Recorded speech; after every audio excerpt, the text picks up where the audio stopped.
اچھا، جب ساری امت ایک مسئلے کے اوپر اکٹھی ہو جاتی ہے اس وقت آپ الگ رہنے کے لیے متنازع بیانات دیتے ہیں، جیسے کہ مبارک ثانی کیس جو ہے اس کے اوپر بھی امت اکٹھی تھی، سب ایک ہی بات کر رہے تھے، اور فلسطین کا بھی جو ایشو ہے بائک آؤٹ کے حوالے سے ایک بات کریں، میں انشاءاللہ جواب دوں گا۔ اچھا، اسی کے اندر اسٹیٹمنٹ نہیں، ایک مسئلہ ڈسکس کرتے ہیں جی کہ یہ مسئلہ ہے، اس میں اپنا موقع بتا دوں گا۔ اس میں مبارک ثانی والا جو کیس ہے نا، یہ پہلے اس میں آپ کو نہیں لگتا کہ آپ غلط ہیں، آپ ضد پہ اڑے رہیں؟ نہیں، میں نے کون سی ایسی بات کی ہے؟ میں نے کیا کہا ہے کہ قادیانیوں کو مسلمان ڈکلیئر کر دیں؟ نہیں ایسی تو پھر اس میں یہ ہے کہ امت نے جو ایک موقع امت نے کیا ہے، مجھے بتائیں امت نے کیا کیا ہے؟ امت نے ختم نبوت کی اگر خدمت کی ہے تو چشتی رسول اللہ، تھانوی رسول اللہ کے اوپر کوئی کیس دائر کیا ہے سپریم کورٹ کے اندر؟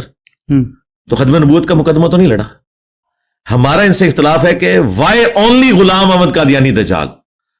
ہم یہ بھی نہیں کہہ رہے کہ چونکہ چشتی رسول اللہ، تھانوی رسول اللہ کے اوپر یہ کوئی کام نہیں کر رہے تو غلام احمد قادیانی دجال کو بھی برا کہنا چھوڑ دیں، ہم یہ بھی نہیں کہہ رہے۔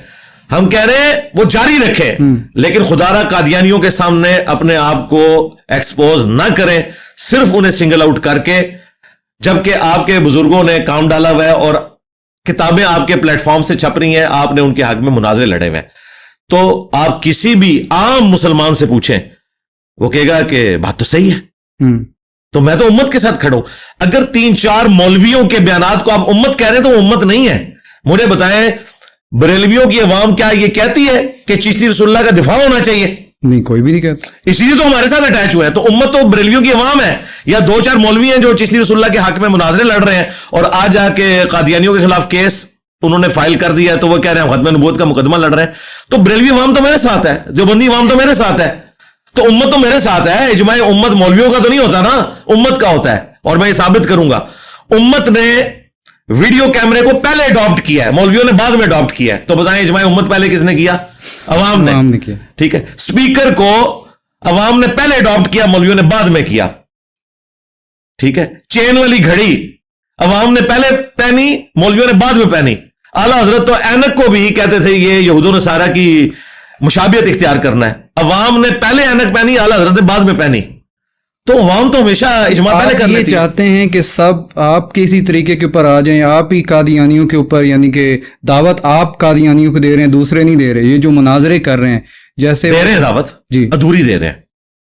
پہلے اپنے غلط تو کہتے ہیں نا، وہ ان چیزوں کو تو نہیں مانتے امت میں، وہ میرے ڈر کی وجہ سے نہیں مان رہے۔ پہلے تو مناظرے کرتے تھے نا، کسی نے مناظرے پہ معافی مانگی ہے؟ حنیف قریشی صاحب نے فروری 2009 میں مناظرہ لڑا، انہیں خود بھی نہیں یاد، انہوں نے ایک پوڈ کاسٹ میں 2010 کا ذکر کیا، میں نے بعد میں دیکھا تو وہ فروری 2009 تھا، تو ان کی وجہ سے میں نے بھی کہہ دیا تھا۔ تو میں آج کلیریفائی کر دوں، 2009 کا مناظرہ تھا، جو میں پہلے کہہ رہا تھا وہ درست کہہ رہا تھا۔ فروری 2009 کے مناظرے میں شتیہات کے نام پر انہوں نے چشتی رسول اللہ کا دفاع کیا۔ اس وقت کیوں نہیں کہا کہ کتابیں بدل گئی ہیں؟ مجھے طالب الرحمان صاحب جی بالکل جی۔ تو اگر یہ اتنی آسان بات تھی تو سامنے کہہ دیتے، انہیں پتا تھا کہ انہوں نے دفاع کرنا ہے شتیہات کے نام پر، اور فراڈ کیا ہے۔ شتیہات تو ہوتی بھی صوفیاء کی، اللہ تعالیٰ کی ذات۔ اچھا، اس میں آپ نے اہل حدیث کو آڑے ہاتھوں نہیں لیا، ان کی کتابوں میں بھی تو کچھ باتیں تھی، جب آپ نے ریسرچ پیپر بھی وہ بنایا، وہ 19 گستاخ۔ یہ ٹاپک کور ہو گیا، اب اگلے ٹاپک کی طرف جا رہے ہیں۔ یہ کلیئر ہو گیا آپ کو؟ یہ تو کلیئر۔ مبارک ثانی کیس کا بھی مسئلہ سمجھ آ گیا جی، ہمارا ان سے اختلاف کیا تھا؟ جی سمجھ۔ ٹھیک ہے، اور اب ہمارا سوال یہ ہے کہ جو تفصیلی فیصلہ آیا ہے وہ ہمارے علماء کب پبلک کے سامنے رکھیں گے؟ کیونکہ اس وقت تو انہوں نے بیان دیا تھا جب تک تفصیلی فیصلہ نہیں آئے گا ہم اس فیصلے کو نہیں مانیں گے۔ ٹھیک ہے، آپ کا بھی فیصلے کے بعد بیان، تفصیلی فیصلہ کدھر ہے؟ ہمارے سامنے آیا نا، آپ کو نہیں پتا اس کا؟ نہیں، میرے پاس تو نہیں آیا نا، علماء کا کام ہے نا، کیونکہ انہوں نے سارا سلسلہ آگے چلایا نا، کریڈٹ لے رہے ہیں نا۔ تو اب عوام کو بتائیں وہ جو تفصیلی فیصلہ ہے کیا وہ ویسا ہی ہے جیسا یہ چاہ رہے تھے؟ وہ پڑھ کے ذرا بتائیں۔ ہم تو سمجھتے ہیں کہ اس میں انوملیز ہیں، جو یہ چاہ رہے ہیں وہ کبھی بھی خواہش ان کی پوری ہونے والی نہیں ہے، کوئی انوملی پائی جاتی ہے، وہ آئین کو ری رائٹ کرنا پڑے گا۔ ایک طرف یعنی اقلیتوں کے حقوق کی بات ہوئی ہے کہ انہیں آزادی حاصل ہے، دوسری طرف ان کا یہ کہنا ہے کہ قادیانی اگرچہ اقلیت ہیں، چونکہ وہ خود اپنے آپ کو نہیں اقلیت مان رہے اس لیے انہیں حقوق نہیں ملیں گے، لیکن آئین تو دے رہے نا ان کو۔ بالکل ٹھیک ہے، پھر یہ کہہ رہے ہیں کہ قادیانی اپنے گھر کے اندر بھی قرآن نہیں پڑھ سکتے۔ سپریم کورٹ نے 22 کروڑ جو پاکستان کی عوام ہے ان کی خواہشات کے مطابق فیصلہ کرتے ہوئے پاکستان میں جتنے قادیانیوں کے گھر ہیں ان میں سی سی ٹی وی کیمرے لگا دیے چیک کرنے کے لیے کہ وہ قرآن کھول کے پڑھ رہے ہیں یا نہیں پڑھ رہے۔ لوزامو تو میں اس لیے کہتا ہوں بار بار میری زبان نہ کھلوائیں. یہ وہ ہوائی باتیں کرتے ہیں جس کا اینڈ رزلٹ کوئی نہیں ہے. یہ تفصیلی فیصلہ پڑھیں اور پھر اسے آگے جسٹیفائی کریں. 2+2=4. اور یہ بات میں اس لیے کر رہا ہوں کہ یہ جو دعوے کر رہے ہیں نا, اس طرح اس پریزنٹ ورلڈ میں پاسبل ہی نہیں ہے. جو یہ ڈیمانڈز رکھ رہے ہیں کہ وہ گھر کے اندر بھی قرآن نہیں پڑھ سکتے, وہ اپنی تفسیر اپنے گھر کے اندر بھی نہیں پڑھ سکتے, یہ اس ماڈرن ورلڈ میں پاسبل ہی نہیں ہے. نہیں ہو سکتا. ٹھیک ہے, ہندو پڑھ رہے ہیں اپنی کتابیں پریمیسز کے اندر. ہاں, اعلانیہ تبلیغ کے اوپر پابندی ہے, وہ ٹھیک ہے, وہ پہلے بھی تھی, وہ انہوں نے کون سا کمال کر دیا, اب وہ تو پہلے بھی تھی. اب کیا ایسی بات ہوئی ہے, قاضی فائز عیسیٰ صاحب نے بیسیکلی بریکٹس کھول دی تھی, انہوں نے کہا وہ بریکٹس بند ہی رہنے دیں جو آپ نے کھولی ہیں. فیصلہ کوئی نہیں بدلا. ہاں, ان کی خواہش پہ وہ بریکٹس دوبارہ سے بند ہو گئی ہیں, لیکن جو لکھا ہوا ہے وہ وہیں پہ لکھا ہوا ہے. ورنہ اگر اس کو اس طریقے سے انہوں نے کرنا ہے تو ٹھیک ہے, پھر تلاشی لینا شروع کریں.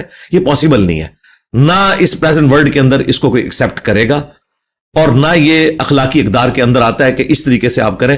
ورنہ ہمارے نزدیک تو احمد صاحب بریلوی صاحب نے بھی قرآن کے ترجمے میں کئی جگہ صراحتاً تعریف کی ہوئی ہے.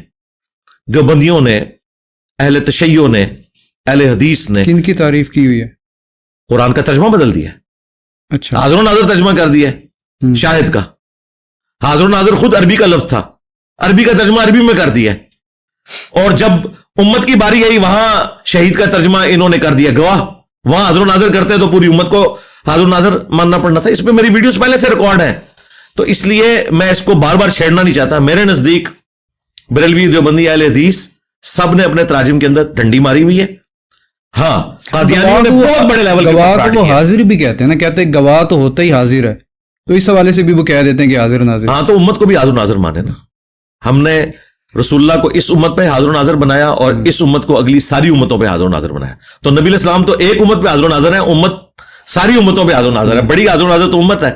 پڑھے نا وہ سورہ البقرہ میں آیات, تو وہ ترجمہ تو پکڑا گیا. اچھا, اس کا دوسرا جو تھا, جو فلسطین کا ایشو تھا, ہاں جی, بائیک آؤٹ کے حوالے سے, ایک تو وہ موٹیویشنل اسپیکر, میں نام نہیں لیتا ان کا, اور بھی مطلب جتنے انہوں نے کیا بائیک آؤٹ کیا. ہمیں تو پتہ ہے کہ آپ ایسے دعوے ہی نہ کریں.